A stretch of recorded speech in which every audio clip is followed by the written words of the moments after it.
Buenos días, bienvenido, bienvenida y bienvenide a las entrevistas asociadas al Seminario de Ética y Filosofía Política, organizadas por el Grupo de Bioética de la Universidad de Oviedo. En el día de hoy contamos con la presencia de la doctora Asunción Herrera Guevara. Es profesora de Filosofía Moral y Política en esta universidad, en la Facultad de Filosofía.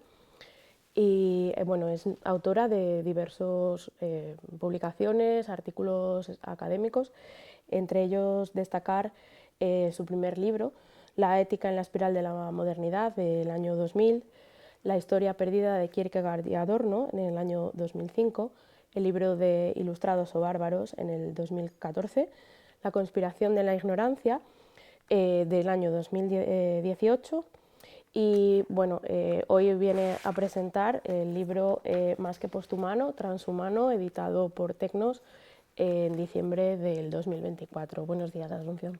Hola, buenos días, Beatriz. Encantada de estar aquí con vosotras. Muchas gracias por participar en la entrevista. Gracias a ti. Va a comenzar las preguntas mi compañera. Muy bien. Pues muchísimas gracias, Bea, por la presentación tan completa y tan amable, y gracias a ti, Asunción, por estar aquí y regalarnos este ratito. La verdad, primero que nada, quería empezar con el propio título del libro, que encierra realmente el contenido de toda la obra. Tú haces una distinción entre transhumanismo y posthumanismo. Dentro del transhumanismo lo divides en tecnocientífico y también en crítico, por otra parte. Y yo tengo la sensación de que el posthumanismo que Rossi Braidotti ha popularizado en realidad tiene mucho más que ver con el transhumanismo crítico que tú defiendes al final en la obra. Entonces quería que nos comentases un poco estas distinciones y si mis intuiciones son correctas en este sentido. Sí, muchas gracias, Amanda. Sí, por supuesto que son correctas tus intuiciones, ¿no? Y además esta pregunta creo que es central que sea la primera, ¿no?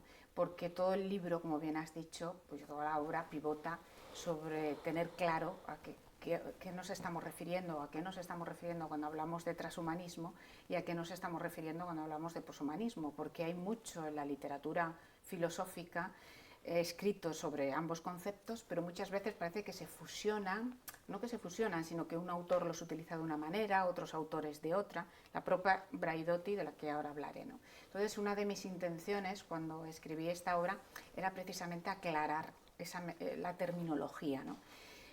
No tiene por qué ser estas distinciones que yo hago, a lo mejor no todo el mundo estaría de acuerdo, pero a mí me parece que son unas distinciones claras que nos permiten bien clasificar a los autores, porque hay muchos autores diversos, como muestro en el libro, que están escribiendo sobre estos temas, pero cómo los clasificamos, cómo los agrupamos, porque no todos están diciendo lo mismo. Entonces sí que me parecen unas distinciones necesarias, ¿no? Entonces, una primera distinción que hago importante es distinguir precisamente entre esos dos conceptos claves. Uno es el transhumanismo y otro es el poshumanismo, que no son lo mismo, porque hay autores que parece que los utilizan como sinónimos, que es el caso incluso de Braidotti. Braidotti en su obra, La condición poshumana, sí que nos habla de poshumanismo y dentro de él introduce los transhumanismos, por ejemplo de Savulescu o de Persson. Está como utilizándolos como sinónimos. Para mí me parece que eso es un error metodológico y es mucho mejor separarlos. Entonces, cuando hablamos de transhumanismo, claro, estamos hablando de un movimiento filosófico, de un pensamiento que está reflexionando sobre algo que a todos nos preocupa, que es que el humano va a ir más allá del humano. Vamos a tener la posibilidad de ir más allá del humano. Entonces, en ese sentido, estamos hablando de transhumanismo en general, ¿no? Pero claro, cuando para ir más allá de lo que es lo humano, la condición humana, para ir más allá de esa condición humana, utilizamos la técnica y la ciencia, es lo que yo llamo transhumanismo tecnocientífico. Es decir, queremos ir más allá de nuestra condición humana utilizando biotecnología, utilizando técnica, ciencia, entonces transhumanismo tecnocientífico. Claro, ese transhumanismo tecnocientífico se puede radicalizar, porque queremos no solo transformar la condición humana, sino que queremos llegar a algo que propiamente ya no podemos llamar humano, porque no tiene las características propias del humano. Entonces esa radicalización del transhumanismo tecnocientífico es lo que en el libro denomino poshumano. Por ejemplo, ya queremos queremos alcanzar un tipo de sujeto que no es humano porque, por ejemplo, ya no es mortal, que es una de las características fundamentales de nuestra condición humana, la mortalidad, ¿no? Entonces, cuando queremos construir ese nuevo sujeto que ya no es mortal y que está evidentemente muy por encima o mucho más allá de la condición humana, es cuando hablamos de poshumanismo, ¿no? Entonces habría un transhumanismo general, un transhumanismo tecnocientífico y un transhumanismo tecnocientífico radicalizado que se llamaría poshumanismo. Y dentro de ese transhumanismo, como yo digo, general, que es que vamos a ir más allá de la condición humana que conocemos, está lo que llamo el transhumanismo crítico o cultural, que es que realmente queremos transformar la condición humana porque consideramos que ciertas características no esenciales, sino existenciales de la condición humana hay que modificarlas, necesitan ser modificadas, pero no utilizamos la técnica ni la ciencia, sino que estamos utilizando, por ejemplo, la filosofía, el arte, la literatura, la crítica, la teoría crítica en general. Y a ese transhumanismo es al que denomino transhumanismo crítico o cultural. Y yo en ese sentido, a Braidotti siempre la he considerado que estaría dentro de ese transhumanismo crítico o cultural, porque ella no está pensando en un mundo distópico, por ejemplo, en sujetos distópicos, como si pueden estar pensando los poshumanistas radicales, ¿no? No está pensando en eso, sino que está pensando en una teoría crítica desde la posmodernidad, podemos decir, bueno, si la etiquetamos de posmoderna, que eso también sería otro debate, ¿no? Pero está pensando en esa posmodernidad y cómo desde la teoría crítica posmoderna se puede transformar ciertas características existenciales, no tienen por ser esenciales, repito, de la condición humana, que nos están llevando a un mundo, por ejemplo, injusto o desigual. Entonces, Braidotti estaría más dentro del transhumanismo crítico o cultural que dentro de lo que ella misma llama poshumanismo, desde mi punto de vista. Muchas gracias. Muy bien, gracias. Vale, yo quiero recuperar una cita del libro que planteas que ninguna imposición de valores, ni tan siquiera biomédica, nos puede parecer justa. Yo quería aterrizar esta cita porque vivimos en un mundo en el que hay muchas decisiones tecnocientíficas que se toman sin que exista detrás un debate ético público, un consenso, y con una serie de relatos tecnolibertarios que legitiman ciertos ideales, podemos encontrarlos todo el tiempo, quizás en la televisión, ¿no? en los informativos. Las élites tecnológicas promueven una narrativa que efectivamente influyen en la esfera pública y legitiman las agendas políticas, aunque no constituyan política institucional. Entonces, la pregunta que yo te quería hacer es, ¿cómo crees que podemos recuperar esta narrativa como metodología y como una política epistémica para restituir la justicia, ¿no? y la deliberación democrática que necesitamos en torno al futuro tecnológico? Muy bien, gracias Beatriz también. Es una pregunta profunda, y porque realmente es uno de los déficits de nuestras democracias, es decir, la escasa deliberación. Y fijaros que estamos hablando del terreno de la biotecnología, con lo importante que es lo que afecta al ciudadano y por lo tanto debería haber más deliberación sobre todo este tipo de cuestiones.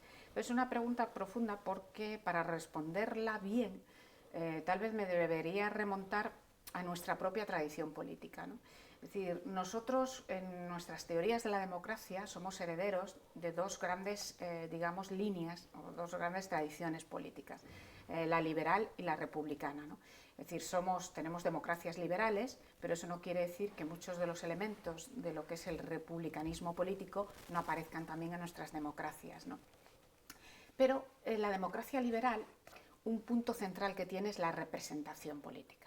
Es decir, casi todas, podríamos decir, las democracias liberales de Occidente pivotan sobre la representación. Es decir, la soberanía popular reside en el Parlamento, pero en el Parlamento lo que hay, evidentemente, son los representantes políticos, ¿no? Entonces tenemos que hablar de representación. Y en el Parlamento es donde se debería deliberar. Son nuestros representantes los que deliberan sobre temas que afectan a la ciudadanía, temas como la biotecnología. Claro, esto está muy bien teóricamente, puede funcionar muy bien, pero ¿qué ocurre? Que sabemos todos que en los parlamentos la deliberación muchas veces no es una verdadera, auténtica deliberación, porque eso es un tema de teoría política, cuando realmente estamos deliberando, porque más bien en los parlamentos no se delibera, lo que se hace es negociar. Yo te doy tal cosa y tú me das tal cosa, pero eso no es una verdadera deliberación, eso es una negociación.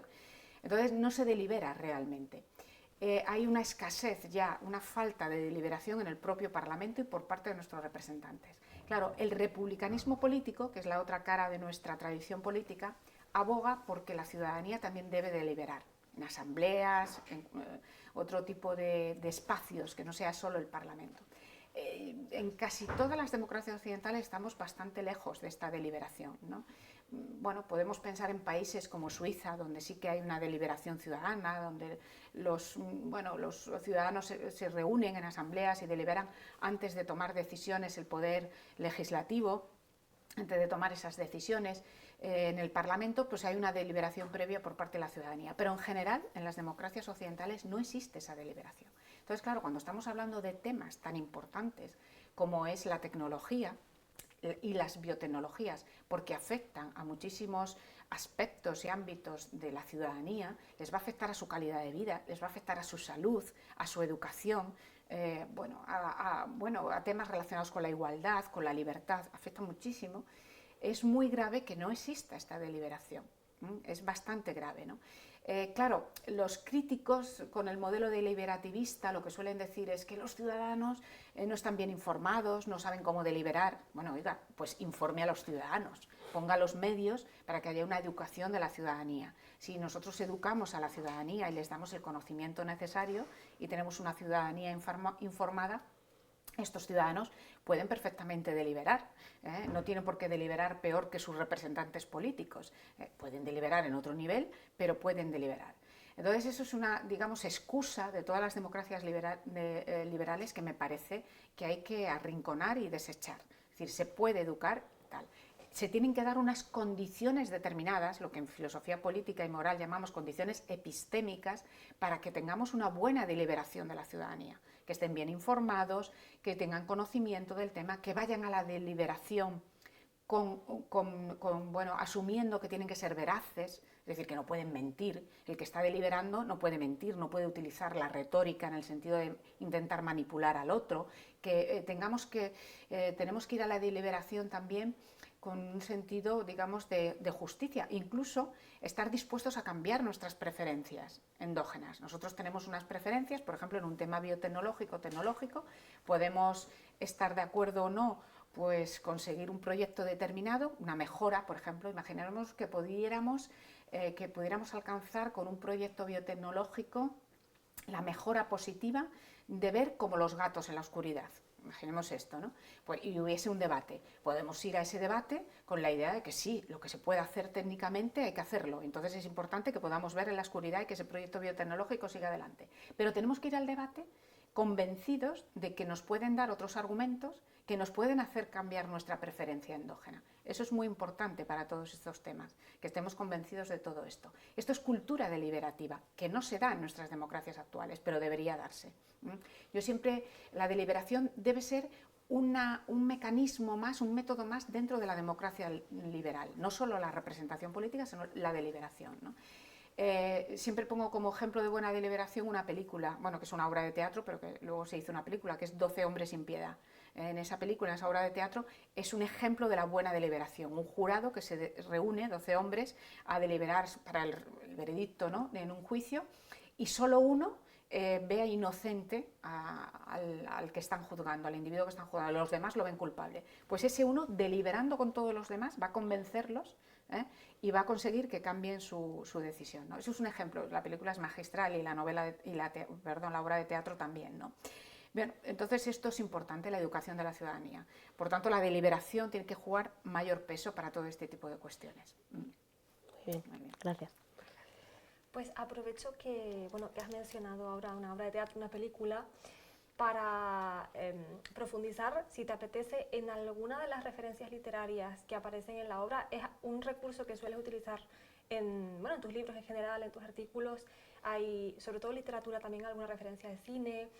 Al principio hablas con La tierra permanece. Entonces, no sé si te gustaría comentar tanto alguna de esas referencias que te parezca más relevante, como por qué las utilizas, por qué puede ser importante en filosofía, que muchas veces parece un campo árido y muy abstracto, también repensarla desde el punto de vista de la literatura. Gracias, Amanda. Sí, es muy importante, pero yo creo que esto es la literatura, la relación entre la filosofía y la literatura ya viene de largo y es algo propio de nuestra tradición filosófica. Lo que pasa es que a veces dentro de la academia parece que se olvida, pero los griegos son los primeros que ya utilizan la literatura, las tragedias griegas son una escuela de filosofía moral y de filosofía política. Y las reflexiones filosóficas de un Platón o de un Aristóteles están muy mediadas por las propias tragedias griegas, ¿no? Esto lo estudia muy bien, como sabéis, Martha Nussbaum. Sobre todo tiene una obra maravillosa donde lo estudia, que es La fragilidad del bien. En esa obra Martha Nussbaum explica por qué es tan importante el método que se llama narrativo también para la filosofía, ¿no? Yo creo que, y sobre todo en la ética y en la bioética, es muy importante, porque la ética, como sabéis, y la bioética tiene una doble dimensión. Tiene una dimensión teórica, pero tiene una dimensión práctica. Es decir, todo lo que hablamos en la ética, todo lo que estamos hablando en la bioética, luego va a tener una dimensión en la realidad de todos los ciudadanos, se materializa en la vida de los ciudadanos, ¿no? Y tiene esa dimensión práctica que no debemos olvidar, ¿no? Entonces, muchas veces hay que poner ejemplos prácticos. Y el método narrativo dentro de la ética y de la bioética nos permite acudir pues, a narraciones literarias o a narraciones fílmicas y poder ver esos ejemplos, ¿no? Yo diría que tanto la literatura como el cine, ¿no? La cinematografía, son escuelas narrativas y escuelas de filosofía moral y política. Nos hacen reflexionar, es mucho más, ¿no? Y deliberar, eso es muy importante. Es decir, hay diferentes formas de conocimiento y estábamos hablando antes que a los ciudadanos hay que hacerles deliberar y darles información. Muchas veces el ciudadano, si le das un manual, no tiene por qué saber ética o bioética desde el punto de vista teórico y especulativo o más filosófico, es decir, va a encontrar partes muy arduas, ¿no? Como comentabas, Amanda. Entonces, evidentemente, si tú a ese ciudadano, en lugar de darle simplemente un tocho, ¿no? Un libro de ética o de bioética como manual para que se informe sobre cuestiones que tiene que deliberar, si lo relacionas con narraciones literarias, con novelas, con obras de teatro, con lo que queramos, o con narraciones fílmicas, pues va a poder deliberar mucho mejor, y va a tener un acceso mucho más fácil. Y creo que es muy importante, entonces, es en ese sentido el método narrativo, nos abre una perspectiva. Y en casi todas mis obras, yo creo que menos en las dos primeras, pero en todas las demás, las 4 siguientes, sí, las 2 primeras no, utilicé el método narrativo, en la ética de la espiral de la modernidad no lo utilicé, y en la de Kierkegaard y Adorno tampoco, pero en los otros 4 libros y en este último que presentamos sí que utilizo el método narrativo, lo veo muy importante, porque claro, estamos hablando de biotecnología, estamos hablando de eso, pues evidentemente hay un montón de narración literaria que tiene que ver con los mundos distópicos o utópicos que determinados desarrollos biotecnológicos nos puede conducir. Hago referencia, tú decías, a La Tierra permanece, ¿no?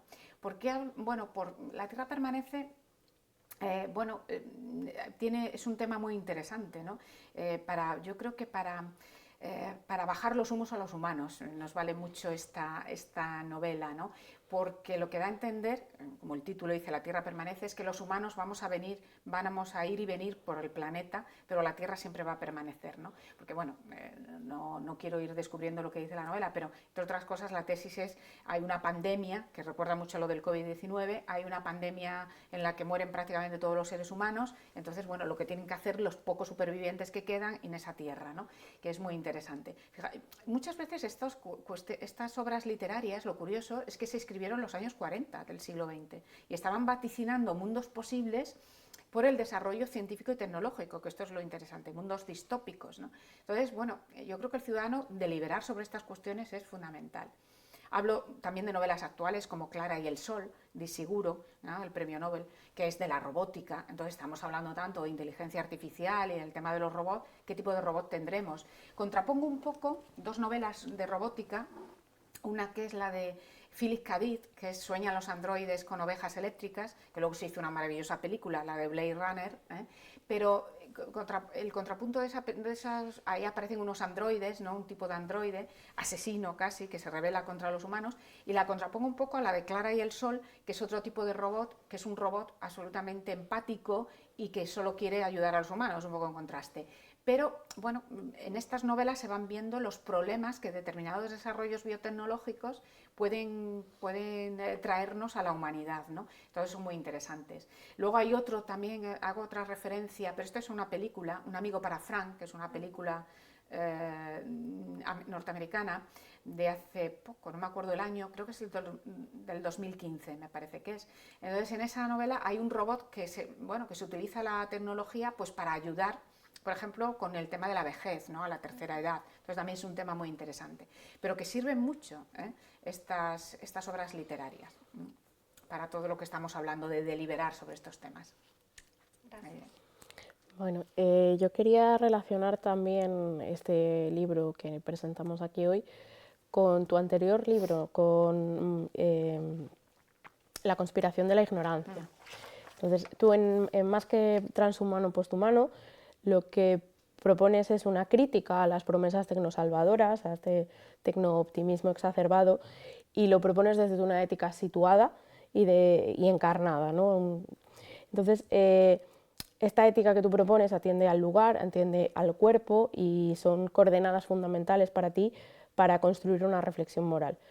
Es decir, no es lo mismo imaginar una mejora tecnológica desde un Silicon Valley tan lejano como puede ser desde una comunidad rural sin acceso a agua potable, ¿no? Lo que se imagina también está situado y encarnado, funciona a nuestras posibilidades. Entonces, tú tienes esta noción de ignorancia cultivada en La conspiración de la ignorancia. Me gustaría que nos explicaras cómo se articula esta perspectiva con esta noción y si crees que el imaginario transhumanista requiere un desconocimiento estructural para sostener su legitimidad y su atractivo. Gracias, Bea. Pues vamos a ver por dónde empiezo. Bueno, te diría, ante la última pregunta que me haces, que sí. Es decir, vamos a ver, ¿qué es lo que hace el optimismo del poshumanismo radical, ¿no? Que nos dice, nos promete, vamos a poder alcanzar la inmortalidad, que sería el sumum, ¿no? Parece que sería el sumum para los humanos. Bueno, pues yo te diría, parafraseando un poco una sentencia de dos de los grandes filósofos del siglo XX, que son Adorno y Horkheimer, una sentencia que repiten constantemente en una de sus obras, Dialéctica de la Ilustración, pero parafraseándolos te diría que todo avance tecnológico es un olvidar. Ellos decían que todo, como lo decían ellos, toda cosificación es un olvidar. Bueno, yo parafraseo y te digo, todo avance tecnológico es un olvidar. ¿Qué es lo que se olvida normalmente cuando están estos proyectos tan poshumanistas, ¿no? Y radicales como el de la inmortalidad en Silicon Valley? Lo que olvidan es el sufrimiento que están generando en otras partes del planeta. Es decir, estamos viviendo, todos lo sabemos, una globalización, bueno, pues un tipo de globalización que es injusta y que desde el punto de vista ético y político no es nada defendible, ¿no? Estamos viviendo una globalización que está fomentando la desigualdad. No estamos asistiendo a una globalización como antes se nos vendía, en la que los países del sur pues estén igualando con los países del norte en cuanto a calidad de vida, etcétera, etcétera. Tampoco estamos viviendo realmente una transferencia de tecnología igualitaria, para nada. La transferencia de tecnología son en determinados países importantes de la OCDE y una parte del sudeste asiático, en este caso Japón fundamentalmente, pero no hay transferencia de tecnología con África o con otros países en Hispanoamérica. Entonces, repito, estamos viviendo un tipo de globalización neoliberal bastante injusta y desigual, ¿no? Entonces, lo que hace los proyectos poshumanistas más radicales, por ejemplo, asentados, como os digo, en Silicon Valley, vamos a poner ese referente, ¿no? Porque están allí, está ahí la Universidad de la Singularidad, es un proyecto poshumanista de Kurzweil, como sabéis, pues todo esto lo que hacen es olvidar las desigualdades y las injusticias que generan en otras partes del planeta. Claro, ¿esto quiere decir que son los malos de la película? No, también los ciudadanos olvidamos, cuando estamos usando la tecnología actual, olvidamos el sufrimiento que genera en otras partes del planeta. Nosotros somos muy tecnológicos y muy dependientes de la tecnología, los ciudadanos occidentales. Seguramente si supiésemos, cada vez que estamos utilizando nuestros móviles, que ahora parece que no podemos vivir sin el móvil, ¿no? Que el móvil o el coche, incluso el coche eléctrico, para generar ese coche eléctrico y para utilizar nosotros esos móviles, la cantidad de esclavitud que está habiendo en las minas de África por los minerales que se necesitan para esas baterías, pues realmente si tuviésemos conciencia, y una conciencia moral, bueno, nos replantearíamos el uso del móvil, pero lo olvidamos. Esa es la idea de toda tecnología o todo avance tecnológico, es un olvidar, porque estamos olvidando el sufrimiento que genera en otras partes del planeta. No debería ser así, a lo mejor no tendría por qué ser así, si viviésemos una sociedad, una época en donde el progreso científico y técnico fuese más acompasado con lo que llamamos el progreso moral, pero realmente está desacompasado. Una cosa es el progreso científico y técnico y otra cosa no se sabe muy bien qué, porque la gente no habla de ello, es el progreso moral. Todos sabemos lo que es el progreso científico y tecnológico, pero si preguntamos qué es el progreso moral, siempre hay más dudas, hay un descompás. Entonces, evidentemente, en esos grandes proyectos, por ejemplo, el personaje del que se habla hoy tanto, de Elon Musk, ¿no? En esos grandes proyectos tecnológicos se olvida todo lo demás, se olvida las injusticias, se olvida la desigualdad y se olvida. Claro, cuando alguien nos oye hablar de esta manera, sobre todo a los de filosofía moral, siempre dicen, wow, es que habláis desde lo que debe ser, pero el mundo es el mundo y esto no se va a parar. Sí, sí, el mundo es el mundo, pero la obligación de la filosofía y de la teoría crítica es establecer un ideal regulativo de cómo debería ser el mundo. Y aunque ese ideal regulativo no lo vayamos a alcanzar, porque no somos ingenuos y sabemos que no va a desaparecer toda la desigualdad ni la injusticia, eso no elimina nuestros deberes por intentar acercarnos más a ese ideal regulativo. Y eso es lo que los ciudadanos y los políticos no deberían olvidar, que debemos acercarnos a ese ideal regulativo, aunque el mundo nos lo ponga muy difícil, cada vez más difícil para llegar a ese ideal. Bueno, gracias. Pues contra toda esta problemática ética, tu propuesta de justicia intraespecífica, intergeneracional, que sí que tiene que ver con ese progreso moral del que hablas que es necesario, ¿no? Tiene que ver con el ecofeminismo y con el retroceso sustentable, que no sostenible, ¿no? Entonces, a mí me interesaría que pudieras explicar un poco en qué se basan estos dos pilares de tu propuesta de transhumanismo crítico, cultural, y también porque el ecofeminismo, que muchas veces se asocia a simplemente mujeres y naturaleza, o hay personas que incluso no saben muy bien de qué va, y tú lo aplicas de una manera, pues a mi parecer, muy, muy inteligente y muy integradora, ¿no? De diferentes perspectivas. Gracias, Amanda. Sí, vamos a ver, son dos pilares centrales. Yo creo que a lo largo del libro voy citándolos a veces, apuntaladas, pero luego es al final, en el último capítulo, en donde realmente se hace la propuesta del transhumanismo, o hago la propuesta del transhumanismo crítico-cultural, en donde ya se desarrolla más esta idea del ecofeminismo y del retroceso sustentable. Es decir, yo en mi libro, vamos a ver, antes de defender esto, no soy una ni una tecno-optimista ni una tecno-pesimista. Es decir, hay que huir del tecnocatastrofismo. Es decir, lo que estoy diciendo no significa que pongamos freno a la tecnología, sino que decidamos realmente qué tipo de tecnología queremos. Si queremos una tecnología que está fomentando un mundo injusto y desigual, o queremos una tecnología que fomente la igualdad y la justicia. Eso es lo que debemos decidir como ciudadanos y lo que el ciudadano responsable debería reflexionar sobre ello y nuestros políticos, ¿no? Entonces no es frenar, no es prohibir por prohibir ni frenar por frenar, eso es lo primero. De hecho, en el libro yo defiendo que estoy a favor de un transhumanismo tecnocientífico que está pensando en mejoras negativas, evidentemente. Es decir, una persona sorda que se ponga un implante cloquear es fundamental, pues si lo quiere poner, evidentemente, para poder oír. Eso sería una forma de transhumanismo tecnocientífico ligado a una mejora negativa, ¿no? Por supuesto.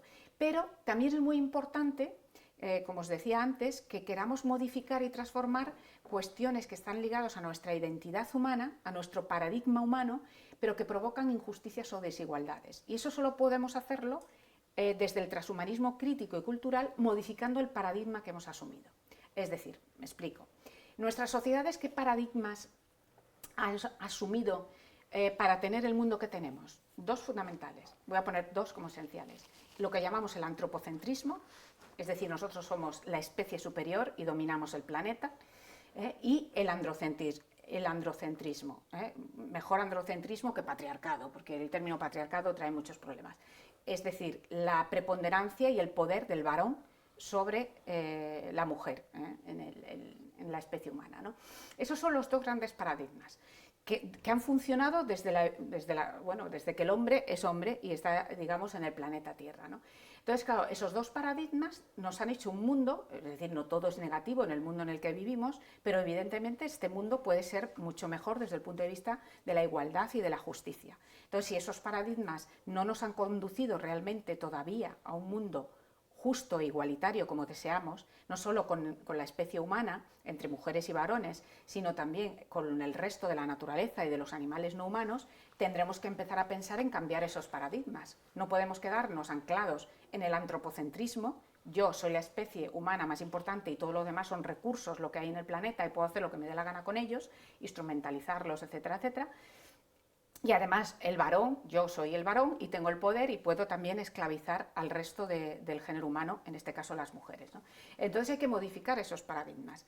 Desde el punto de vista filosófico, uno de los movimientos filosóficos que desde el siglo XX están intentando modificar esos grandes paradigmas, del androcentrismo y el antropocentrismo, es el ecofeminismo, el llamado ecofeminismo. Claro, el ecofeminismo, por primera vez aparece el término en una obra de 1974 de Françoise Daubin, una pensadora francesa, que publicó un libro muy provocador en 1974 que se llamaba El feminismo o la muerte. Y lo que reivindicaba que los dos grandes problemas de su época, que era la superpoblación demográfica y la explotación de la naturaleza, la aniquilación de la naturaleza, uno de los culpables, o el culpable fundamental, era el capitalismo, evidentemente, pero que va unido al androcentrismo, ¿no? Entonces ella propone, no, ni siquiera dice una revolución, ella dice una mutación completa, y es que tenemos que abandonar el modelo androcéntrico y antropocéntrico y buscar el feminismo como alternativa, porque el feminismo no es la superioridad de la mujer, evidentemente, esto ni falta que lo diga, pero lo digo porque, bueno, la superioridad de la mujer sobre el varón, lo que es una teoría política y moral sobre la igualdad, y la igualdad entre todos los seres humanos. Eso es el feminismo. Le introducimos el ecofeminismo y entonces es una alianza entre esa idea de igualdad entre todos los seres humanos, ya sean varones o mujeres, pero también una búsqueda de la igualdad y de la justicia hacia el resto de la naturaleza, el resto de los seres vivos, por supuesto incluidos los animales no humanos. Incluimos esa alianza, porque, repito, los dos grandes problemas que subrayaba Françoise Daubin, que es la superpoblación demográfica y la expoliación que estamos haciendo de la naturaleza, lo seguimos teniendo ahora nosotros. Hablamos de crisis climática, de lo que queráis, de cambio climático, pero seguimos con esos mismos problemas, ¿no? Bien, entonces por eso el ecofeminismo es realmente un movimiento que se podría ver como un transhumanismo, una forma de transhumanismo crítico y cultural que puede hacernos tambalear los pilares de esos dos paradigmas de androcentrismo y antropocentrismo que nos han conducido a injusticias y a desigualdades. Y el concepto de retroceso sustentable, y acabo en esto, es también fundamental, porque lo que nos tenemos que replantear hoy en día es que la idea ingenua del progreso lineal de Occidente como algo infinito se nos tiene que ir de la cabeza. El progreso, tal y como hemos pensado ingenuamente que era, se ha acabado por completo. Es necesario a lo mejor retroceder para avanzar, de ahí la palabra de retroceso sustentable. A lo mejor hay que retroceder en algo de nuestras aspiraciones biotecnológicas para poder avanzar en ese mundo que estamos hablando más justo y más igualitario. Muy bien. Gracias. Bueno, yo quería preguntarte, bueno, como en tu obra en general, yo creo, diría, hay un desafío a la tecnofilia crítica, ¿no? Y reclamas una reapropiación ética del futuro. Al final, tú estás siempre situada en el presente preocupándonos por qué estamos construyendo y cómo estamos construyendo las tecnologías del futuro, ¿no? Entonces yo quería preguntarte cómo deberíamos pensar este enfoque ético que sí que reconoce la vulnerabilidad, que reconoce la interdependencia y la finitud, esto de que estabas comentando ahora, para discernir qué avances van a merecer la pena y cuáles deberían ser cuestionados, ¿no? ¿Cómo hacemos esa diferencia? Bueno, tiene mucho que ver lo que me estabas comentando, Beatriz, con lo que preguntaba también ahora Amanda, porque está enlazado, ¿no? Porque es cierto. Es decir, yo creo que una de las cosas fundamentales que los dos paradigmas que he dicho dominantes, el androcentrismo y el antropocentrismo, que han conducido a un mundo que todavía tiene muchas injusticias y desigualdades, una de las cosas que han arrinconado estos dos paradigmas es la vulnerabilidad. Desde el punto de vista antropocéntrico y desde el punto de vista androcéntrico, la vulnerabilidad es algo que queda al margen. No es propio de la condición humana, parece. Parece que se oculta, ¿no? Debajo de la alfombra, se oculta. El varón no es un ser vulnerable y por supuesto pues el hombre como especie humana, la humanidad tampoco es vulnerable, está muy por encima de toda la naturaleza, ¿no? Esta idea, ¿no?, de la conquista, ¿no?, de la naturaleza y la conquista del varón hacia la naturaleza. Entonces, claro, la vulnerabilidad queda arrinconada. Esto es un gravísimo error desde mi punto de vista, porque si algo nos define nuestra identidad humana, sin ser esencialistas, porque hay que huir de todas las esencias, evidentemente, pero sí que hay unas características, es que todos somos vulnerables, todos somos vulnerables, y la vulnerabilidad hay que traerla al terreno de la justicia. Es decir, tenemos que intentar, por supuesto, fomentar determinados proyectos biotecnológicos que, como os decía antes, nos lleven hacia un mundo más justo, más igualitario, pero al mismo tiempo un mundo en donde se proteja esa vulnerabilidad que es propia de la condición humana, pero incluso pues, que también tiene que ver pues, con la clase social, con la, con la etnia, con el estatus socioeconómico, etcétera, etcétera, ¿no? Con la identidad de género, porque bueno, muchas veces somos vulnerables porque no aceptamos determinadas identidades de género, porque, etcétera, etcétera, ¿no? Todo ese tipo de cuestiones. Y también de los animales no humanos, ¿no?, que también son evidentemente más vulnerables frente a nosotros. Y te respondería de la misma manera que ha respondido Amanda, es decir, para introducir esa vulnerabilidad y tener en cuenta esa vulnerabilidad de la condición humana desde la ética, uno de los movimientos más importantes es el ecofeminismo también. El feminismo siempre ha tenido esa sensibilidad, y el ecofeminismo también, por supuesto, hacia la vulnerabilidad y en general todo lo que se ha llamado la ética del cuidado, ¿no? Entonces, evidentemente, es también otra de las razones para defender este papel importante del ecofeminismo en esta nueva propuesta de aceptar proyectos biotecnológicos y tecnológicos, pero que nos conduzcan a un mundo más justo y más igualitario. Gracias. Muy bien. Pues muy en línea con esto, la ética que defiendes basada en la vulnerabilidad, en la interdependencia, parece entrar en contraposición absoluta con el poshumanismo que tú también describes, que deja de lado completamente la corporalidad, que pretende trascender la muerte, la enfermedad, ¿no?, todo lo que tiene que ver con lo material.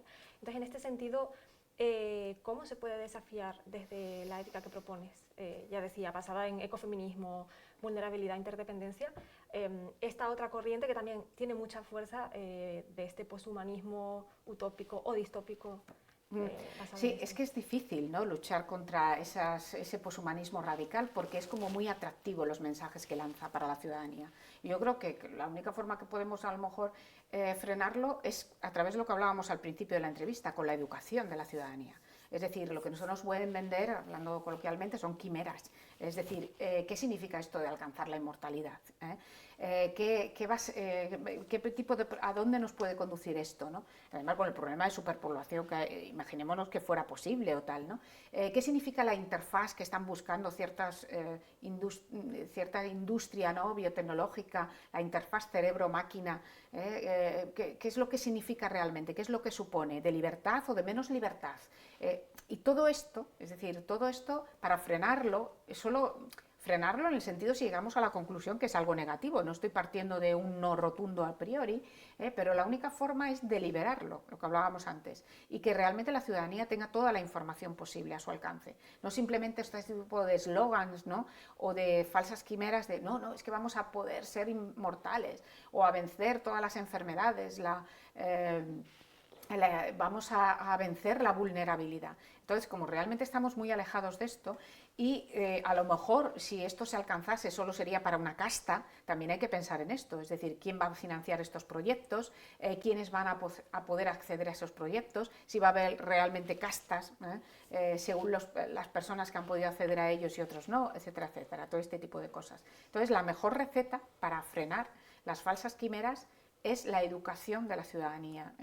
Hay un libro muy interesante que habla que se centra en la educación de la ciudadanía en todos estos temas, que es el de Donson, que se llama Ciudadanía y Medio Ambiente. Él lo focaliza en el medio ambiente, pero lo podríamos extender a todo esto. Muy bien. Gracias. Bueno, ya para terminar, una última pregunta que además viene muy como de cierre, quizás para toda esta reflexión que nos has hecho este ratito. que es que, bueno, vivimos en un contexto que estamos hablando de, pues, de desigualdades que ya se han mencionado, de brecha digital también entendida no solo como el acceso a las TIC, sino en general como una cuestión de lo que llamamos justicia en la bioética también, ¿no? De que todas las personas puedan acceder a todas las tecnologías. Bueno, vivimos en este contexto, ¿no? En el que ese ideal no lo podemos o no lo hemos alcanzado. Entonces, si tienes alguna propuesta para alcanzar una gobernanza tecnocientífica que no reproduzca estas zonas de sacrificio, estas brechas y estas injusticias que puedas imaginar. Bueno, esta, Beatriz, es la pregunta yo creo que más difícil para cualquier persona que se dedica más a la teoría que a la propia práctica política, porque lo que me estás preguntando, claro, con el término gobernanza, es cómo materializar luego todo esto en el terreno político, y eso es difícil. Voy a empezar por darte una respuesta negativa. Y es que realmente toda esta propuesta no se podría materializar, no se podría dar un marco ético inclusivo, como el que estamos hablando, con más justicia, más igualdad y atendiendo a la vulnerabilidad. En el ámbito tecnológico, si asumimos paradigmas como el tecnolibertarismo, que algo hemos hablado, o los llamados ecomodernistas, que van por ahí, ¿no? Desligarnos de la naturaleza, que no haya ningún tipo de regulación para la tecnología, que es lo que proponen los tecnolibertarios, etcétera, etcétera. Entonces mi respuesta es negativa. Es decir, la gobernanza que debe darse en todos los niveles, ya sabéis que hoy se hablan de diferentes niveles de gobernanza, la gobernanza local, nacional, la gobernanza transnacional, que sería la Unión Europea, y la gobernanza internacional, el derecho internacional, tienen que alejarse de paradigmas de este tipo, tecnolibertarios, vamos a enfocarlos aquí, que parece que vamos todo lo contrario, porque claro, parece que cada vez más en el derecho internacional, digo, en ciertos países, no voy a decir el derecho internacional, en ciertos países lo que se está intentando es desregularizar todo el tema de la tecnología, que es lo que pretende Elon Musk, por ejemplo. Cuanto menos regulación, por eso está muy enfadado también con Europa, ¿no? Europa pone regulación al avance tecnológico y Elon Musk y sus empresas no quieren esa regulación, ni el gobierno ahora de Trump, ¿no? Por ejemplo, ¿no? Entonces creo que la receta es todo lo contrario. Una gobernanza, tanto a nivel nacional como transnacional, la Unión Europea, o internacional, el derecho internacional, tiene que buscar la regulación estatal y la regulación en los tres niveles. Incluso más regulación, diría yo. Si no hay regulación y no hay acuerdo, entonces no vamos a ir hacia donde estaba yo proponiendo de un mundo, apoyar biotecnologías para un mundo mucho más justo, más igualitario y que tenga en cuenta la vulnerabilidad. Entonces voy un poco en ese sentido a contracorriente de muchos biotecnólogos de la era poshumanista, ¿no? Regulación estatal y llegar a un acuerdo. Eso sería fundamental en todos los niveles, como os digo, porque realmente la regulación no nos hace menos libres, que es lo que dicen los liberales. No, la regulación nos hace más libres porque evita la dominación de los más vulnerables, y eso es lo importante, evitar la dominación de los más vulnerables. Muchas gracias. Muchas gracias, porque realmente dices que ha sido complicado siendo tan teórica, pero has dado una buenísima respuesta. Muchas gracias. Gracias a ti y gracias, Amanda, a las dos. Gracias a ti por este rato, de verdad muy interesante. Muy bien, muchas gracias, ha sido un placer.